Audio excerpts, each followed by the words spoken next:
welcome to this explainer. Today we're embarking on a truly restorative journey together. We're looking at how a small, modern, maybe even a bit compact garden has this massive potential to become a thriving, living ecosystem. I'm absolutely passionate about this because really, it's about reclaiming our outdoor spaces. In our fast-paced world, it's just so easy to look at a tiny backyard and only see the limitations, right? But what if that quiet, unassuming patch of grass holds incredible potential?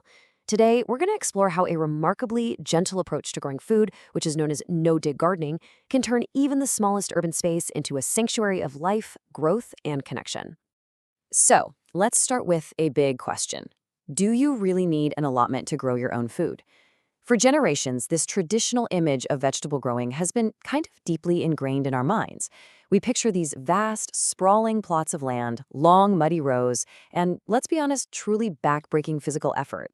It's an intimidating picture, especially if you're running a busy modern household.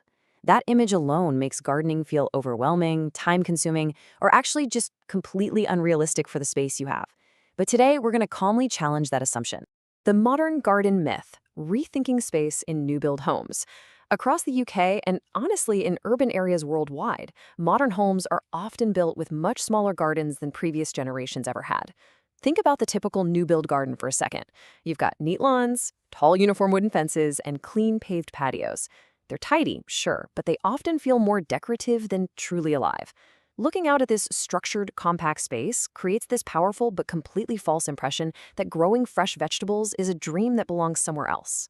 Now, the absolutely crucial point here is understanding the contrast in how we approach the soil itself. Traditional gardening often demands large plots, heavy soil cultivation, and just constantly fighting against the elements. It's a workout. But modern no-dig? That is a very different approach. Instead of trying to manage a massive area, no-dig focuses on creating small, highly productive spaces through compact raised beds. It literally shifts gardening from an exhausting chore into a gentle, low-maintenance daily practice. It's all about working with nature rather than battling it. And here is the real takeaway. A compact garden can actually be the perfect place to start. If you're a busy professional, a renter, or just juggling the endless demands of modern life, your small outdoor space isn't a limitation at all.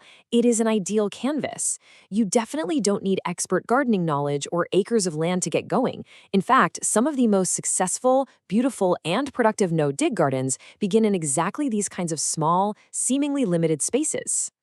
So let's look at the no-dig difference, working with nature, not against it. To understand why this works so beautifully in modern spaces, we have to look down at the soil.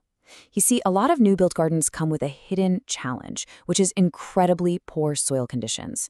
Construction machinery severely compacts the ground, it strips it of natural organic matter, or they just cover it up with these fragile layers of turf. If you try to traditionally dig this kind of damaged soil, it becomes grueling work. And worse, it actually does very little to improve the delicate ecosystem underneath. Which brings us to the core philosophy of no-dig gardening. Rather than constantly digging and disturbing that damaged ground, you simply add compost gently to the surface. That's it. You just leave the soil underneath entirely undisturbed. By doing this, you're essentially inviting nature to do the heavy lifting for you. You allow the earthworms, the microscopic fungi, and all those little organisms to gradually pull that organic matter down, cultivating a rich, breathing, living soil ecosystem right beneath your feet. The beauty of this method is just how incredibly simple it is to start. Step 1. Place your raised bed directly over that poor soil or compacted turf. Step 2. Fill it by adding rich, dark compost straight to the surface. And Step 3, well, you step back. You let the worms and the soil organisms do the work. The raised bed immediately creates a controlled, nutrient-rich growing environment, completely bypassing the physical struggle of breaking up hard, lifeless ground. And this is exactly why it perfectly suits our busy modern lifestyles. Because the soil remains covered with compost and undisturbed, you're going to see a dramatic reduction in weeds. There's zero heavy digging. Plus, undisturbed soil retains moisture far more effectively, which means way less time spent watering during dry weather. Over time, as that ecosystem becomes beautifully balanced, your plants grow stronger with far fewer interventions from you. It's basically a system that gets easier the longer you leave it alone. Moving on to creating a living ecosystem. Bringing biodiversity to your back door. This is where the practical setup gives way to something truly magical. We're shifting our focus now from the soil itself to the incredible life that springs from it. This is about taking a quiet, static, uniform lawn and transforming it into a buzzing, vibrant habitat right outside your back door. It is amazing, but even in the absolute smallest space, you can reintroduce a staggering amount of biodiversity. Look at this. Even a single raised bed, maybe just a couple of meters long, can be surprisingly productive. You can easily grow space-saving, highly practical crops. We're talking fresh herbs, daily salads, and leafy greens, right alongside climbing beans and courgettes. But the real magic happens when you weave in companion flowers. Think trailing nasturtiums and bright French marigolds. Mixing edible crops with beautiful flowers softens the whole appearance of the bed, while actively attracting pollinators and beneficial insects.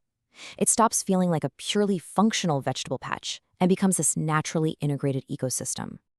A raised bed fundamentally changes the feeling of a garden. It really is a profound sensory shift. What might have once been a quiet, decorative patch of lawn just gradually awakens. You start to notice the gentle movement of bees dipping into the marigolds. You hear the arrival of birds looking for seeds among the greens. And you just know that beneath the surface, there's this hidden, vital work of worms improving the earth. The garden transforms from a static picture you just look at through a kitchen window into an active, living space that you are completely a part of. Cultivating deep connection, finding rhythm in a busy world. In our modern urban environments, rows of fences, paving, and shortcut grass often leave us with very little room for any personal connection to the natural world. A no-dig raised bed is kind of a gentle rebellion against that uniformity. It's really about finding a grounded, slower rhythm in an otherwise incredibly busy and screen-filled world. For so many people, the greatest rewards of this process aren't actually just the vegetables they harvest. It's the quiet, mindful moments. It's the simple, calming act of stepping outside after a long day at work to just water your seedlings. It's standing quietly, watching bees move between flowers on a warm summer evening. It's the tactile, everyday joy of picking fresh, fragrant herbs for your dinner, and the grounding practice of noticing the slow, inevitable changes from season to season. These restorative experiences are pretty rare today, but a small raised bed offers a direct pathway right back to them. I want to share this thought. Often, all it takes is one raised bed, healthy soil, and the decision to start. You really don't need to transform your entire garden overnight. Actually, scratch that. You shouldn't try to do it overnight. You don't need acres of land to begin reconnecting with nature. You simply need a small space, a gentle approach that respects the living soil, and the willingness to just begin growing something real and sustainable. As we reach the end of this explainer, I want to leave you with a thought to mull over. How will you bring life back to your quiet patch of space? We've seen how a single no-dig raised bed can break the myth of the modern garden, rebuild that compacted soil, and invite the natural rhythms of bees and birds right back to your back door. The potential is literally right there waiting in the soil. So step outside, take a look at your space, no matter how small it might be, and imagine the living ecosystem it could become. Thank you so much for exploring this with me today.